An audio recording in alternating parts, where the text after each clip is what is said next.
Liberty is coming off of a 2-0 shutout over Pocono Mountain West at home. Now on the road against Emmaus, whose home opener would have a bit of a playoff atmosphere.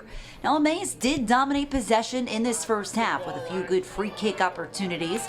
None timed up quite right as the game would remain scoreless, in part thanks to Johnny Smith in between the pipes and the Kings defense, with Tanner Horvath cutting off a potential breakaway to keep Emmaus at bay. The game would remain tied into the second half, Emmaus with a chance and stopped by the post as they picked up the pressure, and finally something had to give.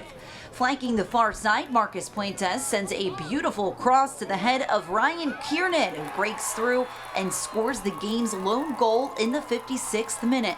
The junior led the team with 14 goals in his sophomore season and now has 3 on the year already after scoring 2 during the Hornets' season opener on Monday. That was the game winner as Emmaus' defense holds on to secure the victory, a 1-0 result over Liberty. I saw Canyon laid off to Blaze, and Blaze played it out wide to Marcus. And once I saw Marcus going out wide with it, I knew he was going to try and find my head.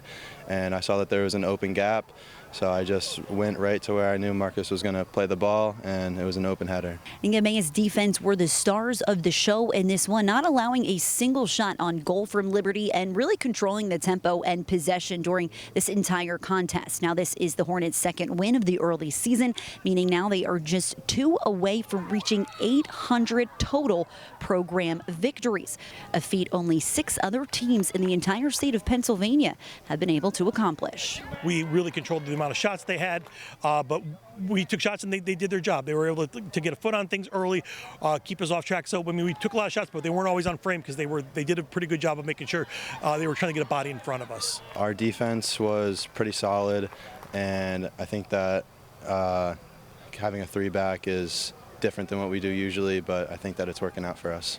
I think we had to get some things under control a little bit, but I think it was a high emotional game, first game at home against a team that we know is going to be a fighter. I mean, since Jason Horvath came back, that's the way they play. They're going to play gritty, they're going to play hard, and they're going to give everyone they play a match. So we kind of knew that going in, but I think it was a good learning lesson for our guys of what to expect out of them. At Memorial Field, I'm Gwen Begley for the Service Electric Network.